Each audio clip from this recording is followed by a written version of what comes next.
forget which one they gave me, the medicine. Let's check it. I would take it. I didn't want to take it all day. I used to take it like an hour before I used to go to sleep, so I can stay asleep. That was the only time I took it because it was so bad. Like just, yeah.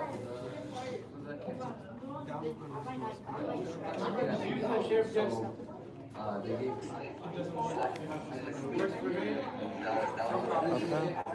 It's the tablet. It's the tablet, not the reception, not the service. All right, so tell them we ready. Oh, I'm ready.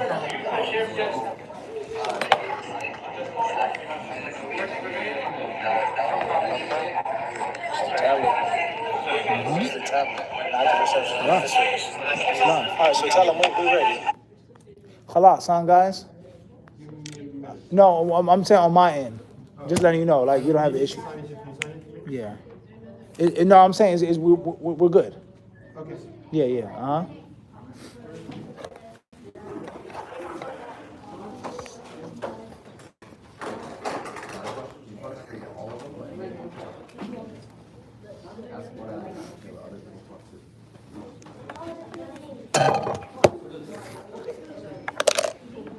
Bismillah. Ready when you want. Bismillah. Should we start? Yeah, inshallah. Do we have a mic here, Sheikh? Abdurrahman. Go on.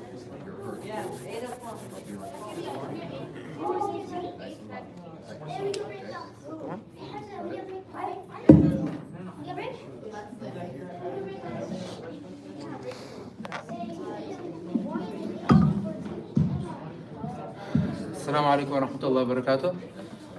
الحمد لله رب العالمين، الصلاة والسلام على أشرف الأنبياء والمرسلين نبينا محمد وعلى آله وصحبه أجمعين وبعد. Welcome to our Q&A session with Mufti Munir and myself, inshallah. So what we're going to do is we're just going to open it up for Q&A. So we can go ahead and raise your hands and we'll start in order, inshallah. All right, Bismillah. What happens if people bully in Islam? What happens when people bully in Islam? Allah will be displeased with you. That's first and foremost. And Allah being displeased with you is the greatest failure in life. No failure or loss is worse than your Creator being displeased with you. Also, in most cases, you'll have worldly failure as well. People will hate you, even if they smile in your face, even if they act like they're scared of you, but deep down inside, they'll hate you. And it's nothing but a matter of time before you fall down. Because people don't get tired of being bullied and beat up and abused by you. All right? Wallahu alam. I'm going to Bismillah. Bismillah.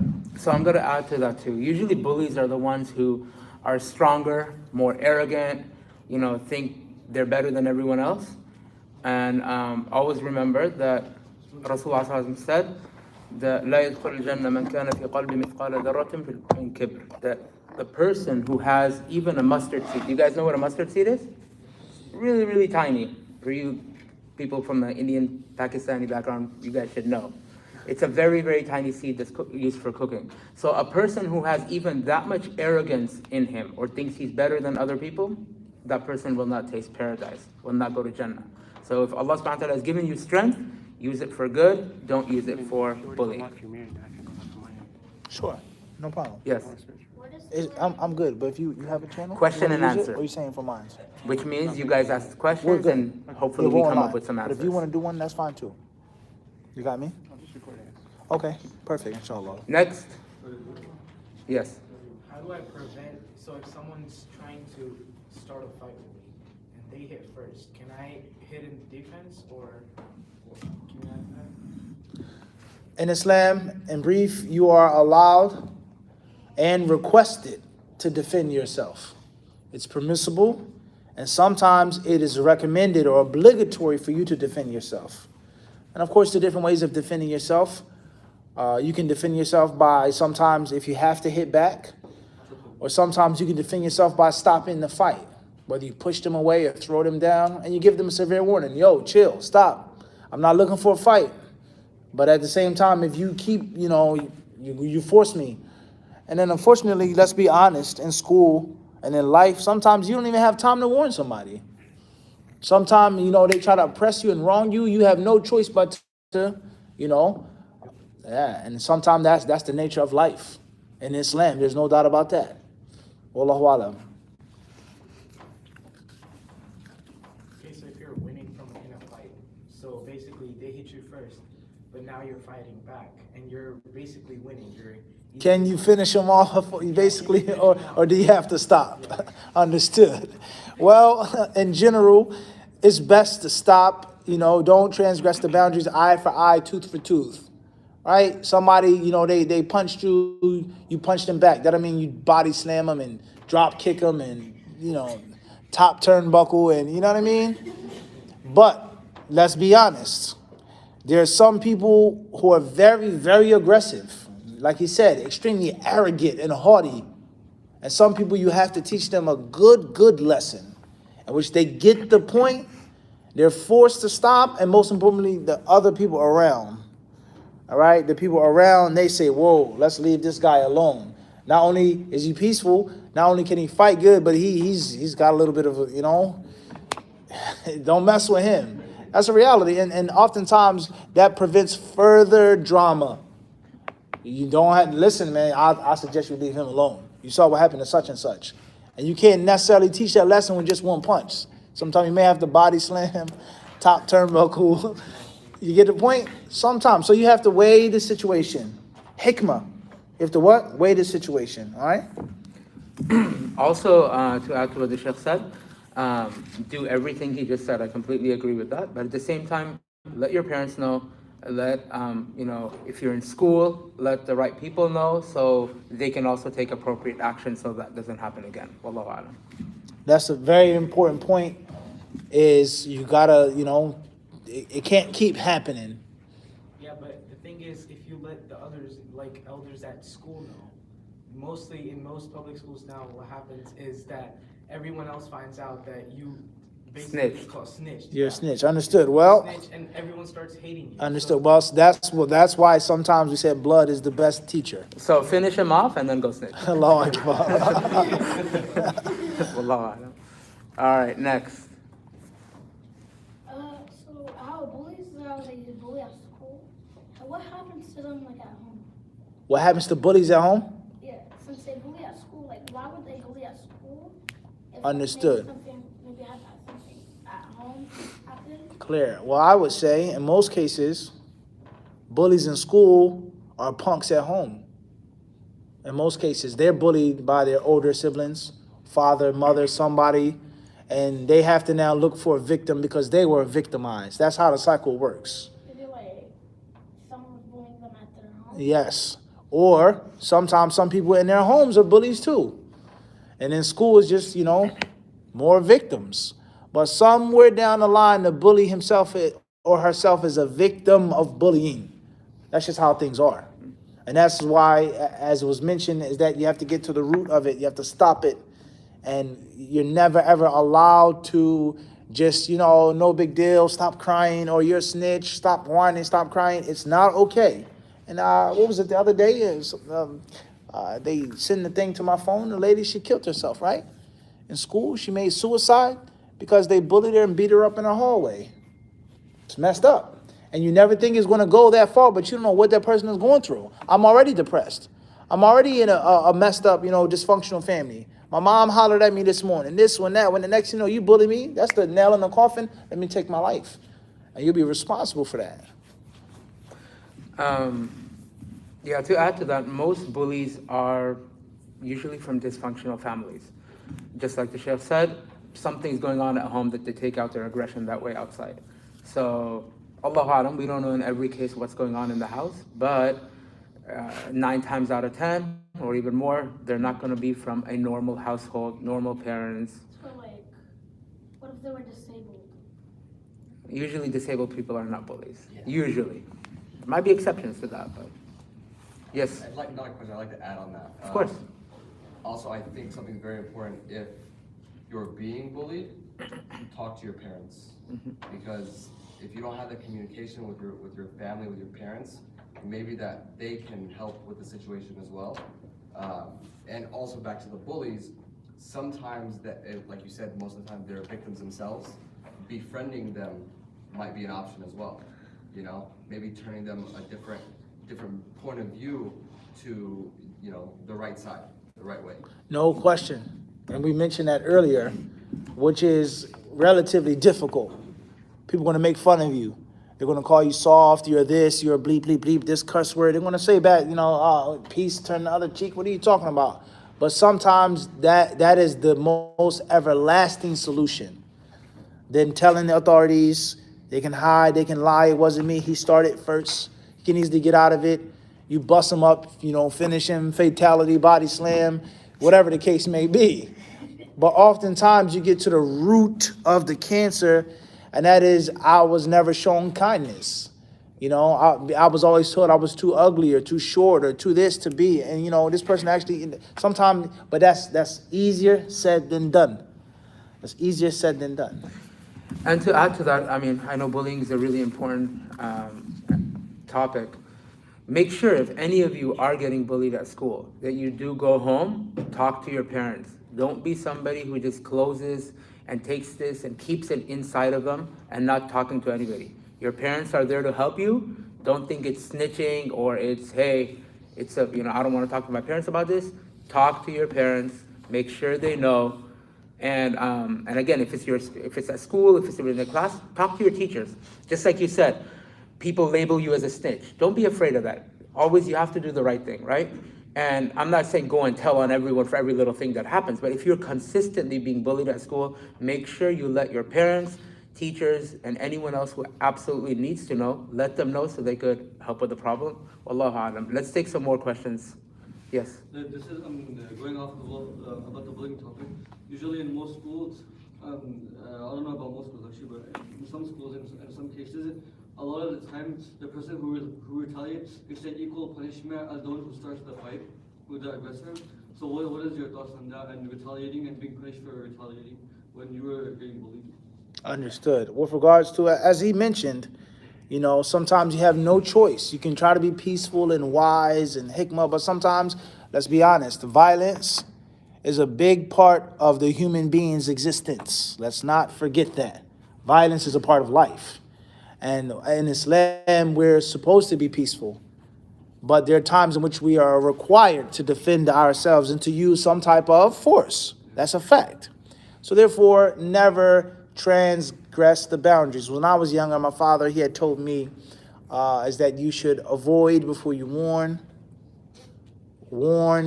before you engage before you injure before you maim before you kill before you're killed. So just make that checklist. Turn away from it.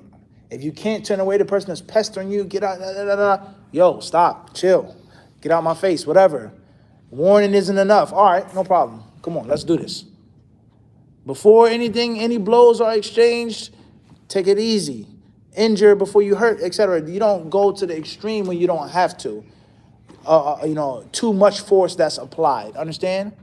But what's a very important aspect of any fight or anyone attacking you is diffusing the situation. And sometimes the diffusing the situation isn't just with one hit. Sometimes it means this person being on the ground, not being able to get up again. Whether it's an object, whether it's a gun or a knife or whatever, in which they are too messed up to get up. Sometimes you have no choice.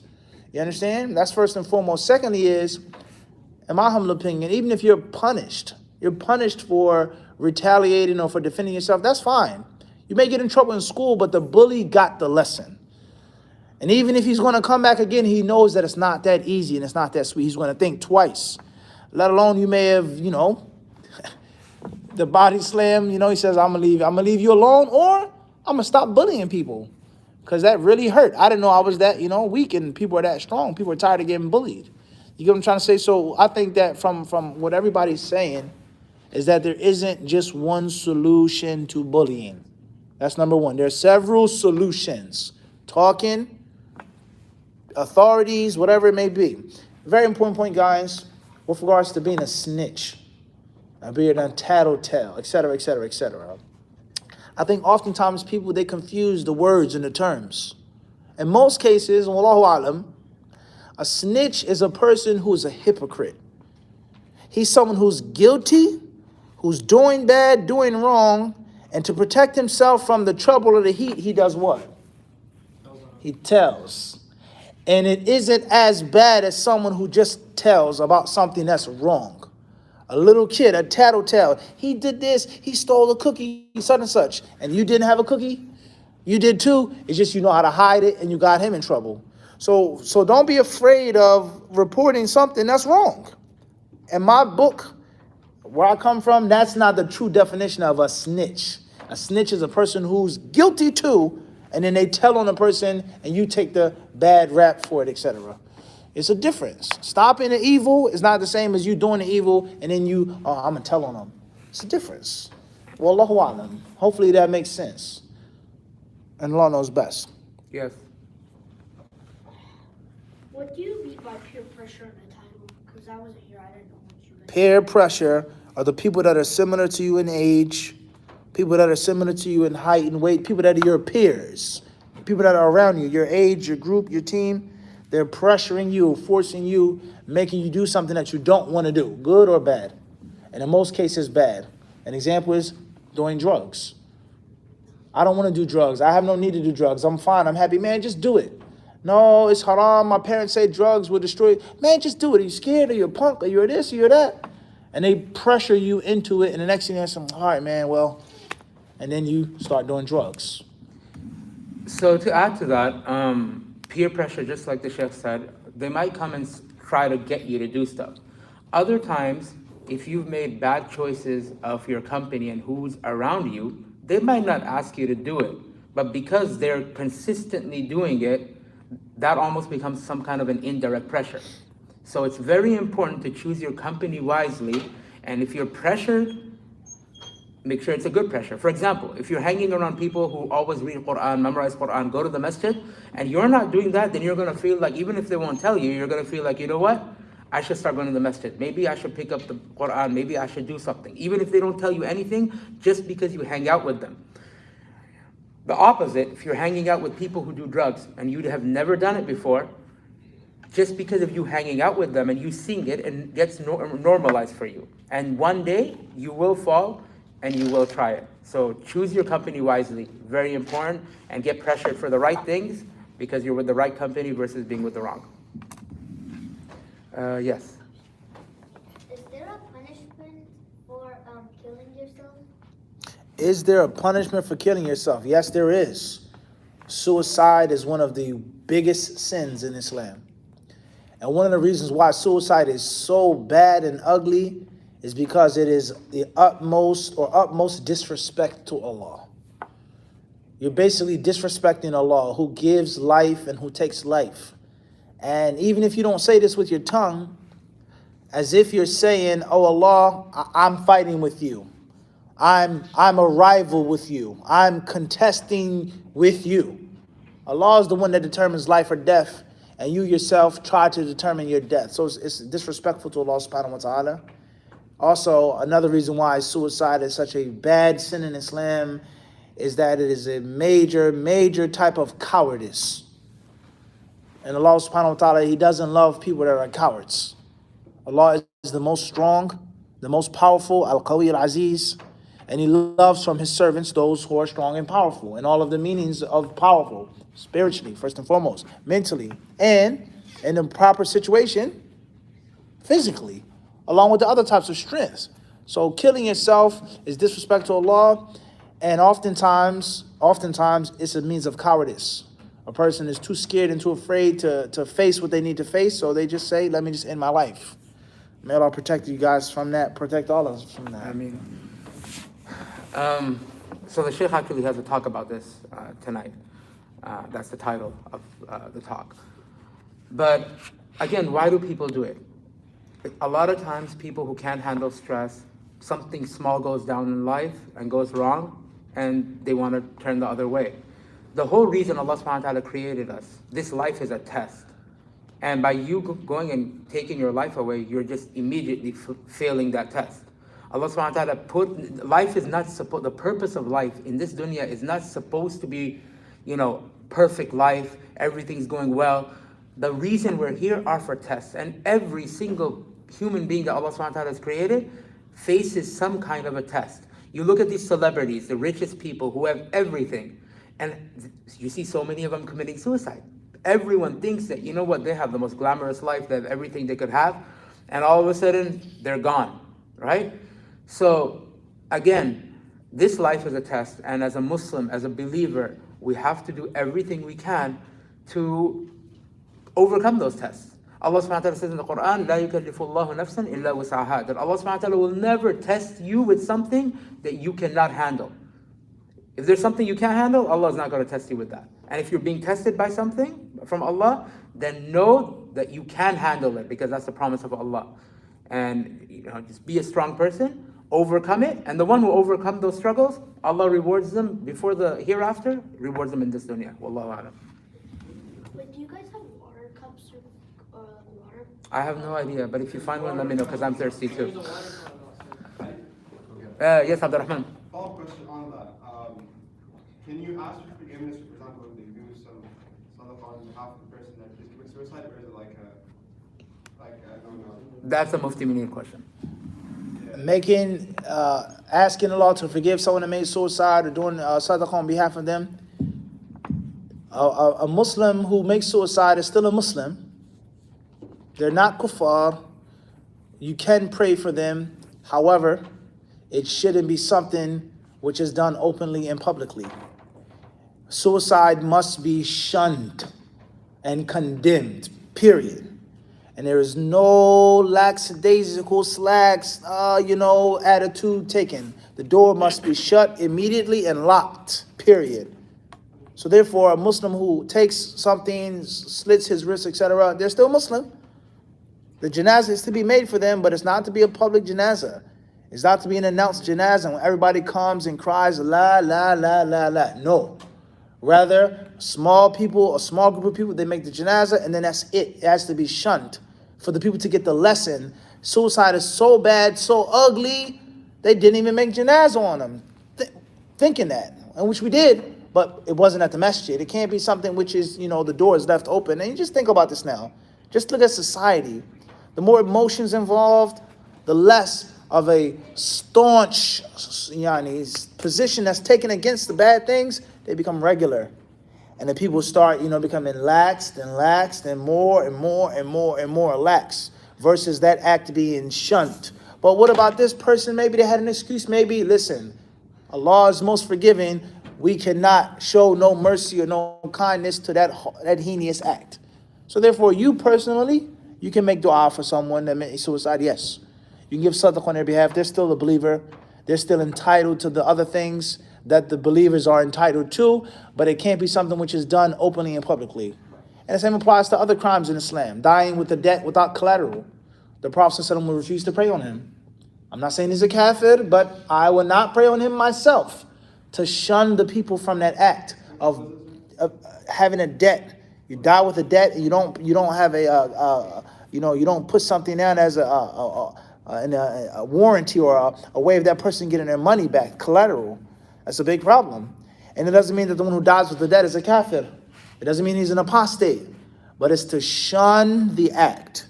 To take it seriously is not a joke. Don't borrow things from people without paying them back. And anything else. Wallahu alam. Helps if I helps them if I Bi'idhnillah, they're still a believer. They're still a believer, inshallah. They're still Muslim. Even though they made that crime and they're under that threat, but they're still a believer, bi'idhnillah. All right, next. Yes, Hafiz. There was a question on, the hadith said, "Man qala la ilaha illallah dakhul al-jannah."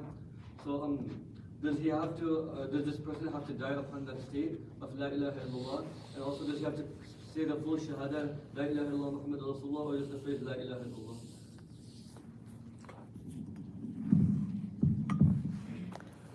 No doubt about it. The key to Jannah is la ilaha illallah. But every key has teeth. If the key has the correct teeth, the teeth match up, the door will open. If it's the right key with the wrong teeth, the lock will not be unlocked. The door won't open. So no doubt, in general, we say, man qala la ilaha illallah, etc., etc., etc. No doubt about that. However, there are requirements of that statement. There are necessities of that statement. So there are times in which even if you make the statement without the necessities, you won't get the promise. And there are other times in Islam, he who says la ilaha illallah, his blood is sacred. He who says la ilaha illallah, etc. He who says la ilaha illallah, etc. So it depends on the situation. It depends on the situation. However, there are requirements of that statement, dying in that state, acting upon that, living in that manner, so on and so forth. Wallahu ta'ala alam. So also, does he have to say the full complete statement of wa anna Muhammadan Rasulullah, or does he only have to... It depends. It depends. Sometimes yes, sometimes no. You have the concept of monotheism without accepting the messenger of Allah. Person accepting the messenger of Allah with the monotheism. So it depends. But in general, just that one part in itself is, the kalima. Wallahu ta'ala alam. Yes? What happens to like a person if they have like bad friends? If they act good, like they're like backbiting about them. So first they like act good to them, and then like later on they don't like you. Understood. Well, having bad friends is always a no-no. Nothing good is going to come from that. And that's because the bad friend is either going to pull you to his badness, whatever that may be, deen or dunya. Not making salah, getting bad grades, sports. So like in the akhirah. Either or, both. The deen, of course, they don't pray. They're disrespectful to their mothers. They steal, whatever haram they're doing. Or even in the dunya, you have friends on your lacrosse team. They don't want to practice. You can't hang out with them, and that's because if they don't make you lazy, you're not going to work harder. So like on the day of judgment, you'll get all their good deeds.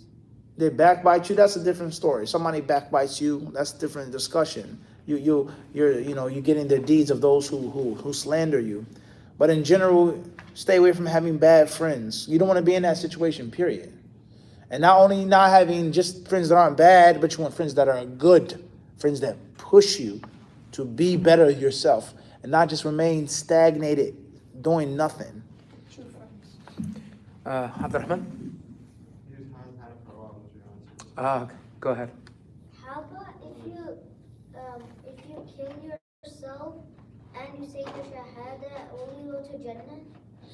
If you kill yourself and you make the shahada, or you go to Jannah. Like suicide. Understood. Bi'idhnillah, anyone who dies as a Muslim will eventually go to paradise. One way or another, eventually. But if you kill yourself, even as a Muslim, you know it's haram, but you still do it, you're in a very, very, very dangerous situation. But you said the shahada. Even so, it's very dangerous. You said the shahada, and then right after that you committed one of the worst crimes ever. Right? It's like saying Bismillah and then going and robbing a bank. Right? I don't think he understands So- what it means and what you're promising to do. Clear. It's clear. The issue is clear. If you say the shahada, you're a Muslim, as I said before, you will eventually go where? To paradise. No believer will stay in the fire of hell forever. Principle. However, if you make suicide when you go to paradise, what will it take for you to get to paradise? That's a long, high hill to climb. And that's something that you don't want to gamble with. You don't want to put your soul in that situation. And the same applies to killing a Muslim. The same thing applies. But how about if you're a Muslim and then you turn into a non-Muslim and then you die? That's a different story. May Allah protect you. That's a whole different story. That person didn't die as a Muslim. That's different. Allah understand. What's your name, Akhi? You. Abdullah. How old are you, Abdullah? 8 years old. What do you want to be when you grow up? You don't know? Inshallah. And again, I'm going to just elaborate a little bit on the point the Sheikh made. A person who does something like that as a Muslim eventually will go into Jannah. I'm going to underline the key word he used, eventually. And remember, the smallest punishment in Jahannam is going to be a person who's going to be standing on coal and his brain will be boiling. Okay? That's the smallest punishment. And how long that will be, only Allah subhanahu wa ta'ala knows. So you don't even want Jahannam to touch you. Okay? So, yeah, focus on what you want to be when you grow up. Look forward to life, inshallah. Allah subhanahu wa ta'ala will challenge and test you and me and everyone else in this room. But it's very important to have a good outlook on life, have good friends, be good to your family, and Allah subhanahu wa ta'ala will always bless you in this dunya before the hereafter. We have time for one more question. Sheikh, you pick. So we'll take one last question, and while the people are switching the rooms or whatever, I'll take you guys' other questions, okay? So no one will be left behind, inshallah. Fadl, akhi. Okay, so final question, because of bullying, because I go to a public school, so it's hard to. So if a bully is he, you know how a bully has his two men aside from him, or like kids that around him that also want to bully. So you're getting bullied, right? You've been getting bullied. Your friends have been getting bullied. Everything's happening because you're scared to get jumped. You tell your parents, because this happened to my friend once. One of my friends in my class. So after all, you get so mad. You told your parents. Your parents are like, we can tell the school, but the school doesn't do anything. So what my friend asked us was if we can jump them together, like all of us. Understood. We jumped them together. Is it good? Because I didn't do it. Crystal clear. Don't worry. Don't worry. Jump them or no? In general, yes, you can jump them Okay, the next time I'll do it. if you have to. Once again, force, violence, aggression, these things have their place in life. And they are to be used when you have to use them. So therefore, if there's no way you can defend yourself by yourself and you put together a group, so be it. Understand? And Allah Azza wa Jalla tells in the Quran, وَاللَّهُ يَعْلَمُ الْمُفْسِدَ مِنَ الْمُصْلِحِ. Allah knows the one who has the correct intention, the one who wants khair, the one who wants good, versus the one who's the troublemaker. Allah knows. Don't ever forget that. No matter what you go in life, if you're innocent, if you are doing the right thing, you'll make it out on top. وَالْعَاقِبَةُ لِلْمُتَّقِينَ. Don't ever forget that. Even if you have to suffer temporarily, or like you said, you're challenged, you'll make it out on top, and the truth will always prevail. Don't ever forget that. But for argument's sake, yeah, you can jump him. Clear? Alhamdulillah, you can jump him. So that brings us to the end of this session. Abdullah, and what was your name? Harun. I want to see both of you guys just for a couple minutes after the talk is over. Again, Mufti Munir, you're open to answering questions privately? No problem. No problem. Okay. But officially the session is now concluded. Wasallallahu ala nabiyyina Muhammadin wa ala alihi wa sahbihi wa sallam. Inshallah, we will see you guys in the next sessions. I believe there's quite a lot more youth sessions to come, inshallah. Assalamu alaikum wa rahmatullahi wa barakatuh. Jazakallah khairan. Barakallah fiik.